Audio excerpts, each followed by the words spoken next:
कैसे जीव का कल्याण हो। तो पहले सावधानी वर्णन करते हैं कि केवल मेरे से ही तुम्हारा काम बनेगा। अगर तुम किसी देवता का, पितरों का, भूतों का, औरों का यजन करते हो तो तुम्हारा काम नहीं बनेगा। काम बनने का मतलब है जीवन मुक्त हो जाना, दुखों से छूट जाना। प्रभु कह रहे हैं कि यान्ति देव व्रता देवान पितृन यान्ति पितव्रता भूतानि यान्ति भूतेज्या यान्ति मद्या जिनोपि माम।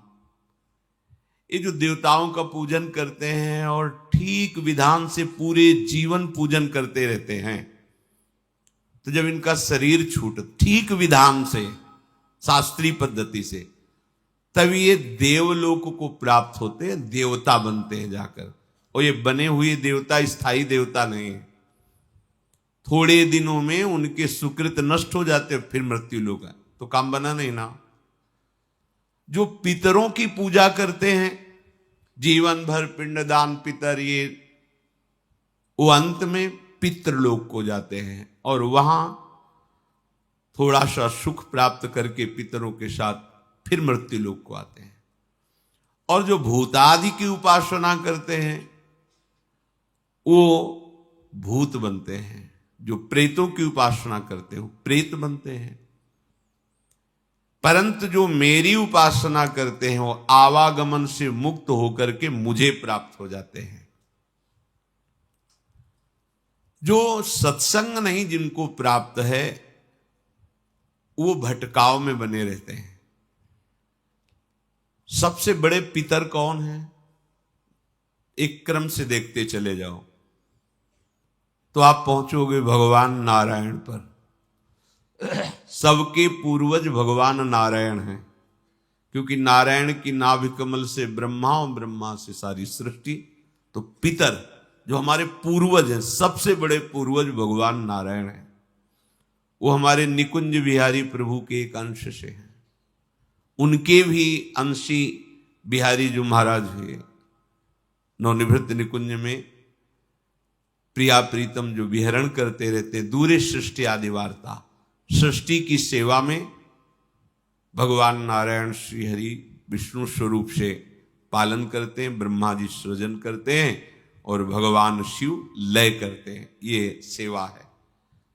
पर नवनिवृत्त निकुंज में ये युगल जोड़ी सदैव रस बिलसती रहती है। सृष्टि की कोई भी वार्ता या चिंता नहीं। सृष्टि का कार्य भगवान नारायण विष्णु, भगवान ब्रह्मा जी और भगवान शिव करते हैं। तो सबसे पूर्वजों के भी पूर्वज हुए जाकर के श्री बिहारी जी महाराज, इन्हीं से सबका प्रादुर्भाव हुआ है। अगर इनके चरणों की पूजा हो गई तो सब पितरों की पूजा हो गई और सब देवों के देव महादेव कहा जाता है उनको, महादेव। सब देवताओं के भी पूज्य भगवान शंकर, और भगवान शंकर भी जिनका चरणामृत सर पे धारण किए हुए वो भगवान श्री हरि। यदि आप श्री हरि के बिहारी जी के चरणों का आश्रय ले लिए तो सारे देवताओं का पूजन हो गया।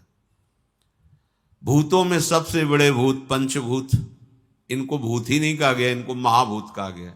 लोग परेशान है, एक आध भूत बोले बाहरी चक्कर पर, अरे 5 महाभूत हैं, इनसे पिंड छुटा लो, कोई तुम्हें परेशान नहीं करेगा। ये 5 महाभूत हैं, इन पर किसी की दृष्टि नहीं है और ये हमारी दुर्गति किए जा रहे हैं जन्म जन्मांतर से। इन्हीं की आसक्ति तो है पंच महाभूत रचित शरीर की। इसको श्री भगवान ने अपने आप से अपने आप में रचा है, ध्यान रखना। इसे अपरा प्रकृति कहते हैं। पंच महाभूत मन बुद्धि अहंकार, ये अष्टधा अपरा प्रकृति है और ये स्वयं भगवान ही है। यदि भगवान की पूजा कर ली तो जितने चराचर में भूत हैं पंच महाभूतों सबकी आराधना हो गई। राधा वल्लभ ध्याय के और ध्याइये कौन, व्यास ही देत बने नहीं बरी बरी प्रतिलोन। जैसे एक एक पकौड़ी में नमक नहीं मिलाया जाता, पूरे फेंट में मिला दिया गया, हर पकौड़ी पे पहुंच गया। ऐसे ही यदि करुणा निधान प्रभु श्री लालजू महाराज की आराधना हो रही, प्रियाजू की आराधना, सब चराचर जगत की हो रही। एकादशी स्कंद में वर्णन है कि जो भगवान श्री कृष्ण की आराधना में तत्पर है वो समस्त ऋणों से मुक्त हो गया। पितृ ऋण, देव ऋण, ऋषि ऋण, मातृ ऋण, सब ऋणों से मुक्त हो गया। पर जिनको सत्संग नहीं मिला वो अपनी कामना की पूर्ति के लिए ऐसी आराधना करते रहते हैं। पिंड देने मात्र से पितरों का कल्याण नहीं होता। यदि अपने पितरों का कल्याण चाहते हो तो भगवान का भजन करो। सब पितर, जब कोई भगवान का भक्त पैदा होता है, नारद जी ने अपने भक्ति सूत्रों में वर्णन किया है, तो पितर ताल ठोकते हैं पितर लोक में, अब मेरे कर्म मुझे बंधन में नहीं डाल सकते, परास्त नहीं कर सकते, क्योंकि मेरे कुल में भगवान का नाम जापक भक्त पैदा हो गया। वो ताल ठोकते, आनंदित होते, नाचते, अब मेरा उद्धार हो जाएगा क्योंकि भगवान का भक्त। ये लड्डू पेड़ा समर्पित करने से वो ताल नहीं ठोकेंगे। राधा राधा, राधा वल्लभ, श्री हरि ऐसे नाम बोलोगे, भगवान नाम जप करोगे तो पितर ब्रह्म स्वरूप हो जाएंगे, भगवत स्वरूप हो जाएंगे। हमारी चित्त वृत्ति प्रभु के चरणारविंद में जब तक नहीं लगेगी तो कुछ भी कर लो। गोस्वामी जी ने बहुत शोध कर बात कही। राम राम राम जी जौलो तू न जपी है, तौलो तू कहूं जाए, तिहू ताप तपी है, सुरसर तीर बिन नीर दुख पाई है, सुरतर उतरे तो ही दारिद सताई है। यदि तूने भगवान नाम जप नहीं किया, हरि नाम जप नहीं किया तो भाग, तू कहां भाग के जाएगा। ये दैविक भौतिक ताप ये तुझे जलाकर राख कर देंगे, कोई नहीं तुझे बचा सकता। तो हमारा मनुष्य जीवन ऐसा नहीं मिला है कि हम कहीं ऊंचे पदों में जाएं फिर खोपड़ी के बल नीचे गिरे, नहीं। हमको एक ऐसा मार्ग चयन करना है कि फिर मेरा आवागमन न हो। सदैव भगवान के नित्य धाम के हम वासी हैं, बिछुड़ गए माया के आकर्षण में। अब हमें भगवान के पार्षदों से पता चला कि हमारा स्वरूप पार्षद है और हम भगवान के हैं। अब हमें वापस चलना है, कहीं भटकना नहीं। जैसे कई लोग प्रश्न करते हैं कि हमारी सेवा में तो अमुक अमुक अमुक अमुक विराजमान हैं। अच्छा है, प्रारंभिक साधना यहीं से प्रारंभ होती, सबकी होती यहीं से, पर भक्ति का रंग नहीं आएगा। भक्ति का रंग आएगा एक पर आने पर। गुरु प्रदत्त नाम, गुरु प्रदत्त रूप, गुरु प्रदत्त उपासना पकड़ लीजिए, सीधे भगवत प्राप्ति के मार्ग में आगे बढ़ जाएंगे। तो आपको लगता है मुझे भगवत प्राप्ति नहीं चाहिए, तो जो चाहिए, शांति चाहिए, सुख चाहिए, उन्नति चाहिए, लाभ चाहिए, सब कुछ। जब दुर्लभ बात भगवत प्राप्ति हो जाती है तो ये सब मायाकृत बात क्यों नहीं पूर्ण हो जाएगी। एकमात्र प्रभु श्री हरि का। भागे घूम रहे हैं लोग विपत्ति के नाश के लिए। भगवान व्यास देव जी उच्च स्वर से घोषणा कर रहे हैं, हरि स्मृति सर्व विपद विमोक्षणम। प्रभु श्री हरि का स्मरण करो, सारी विपत्तियां नष्ट हो जाएंगी।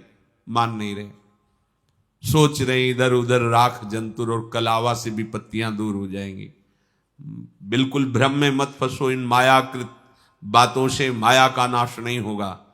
मायापति श्री हरि का आश्रय लो, भजन करो तो तुम्हारी बुद्धि शुद्ध हो जाएगी।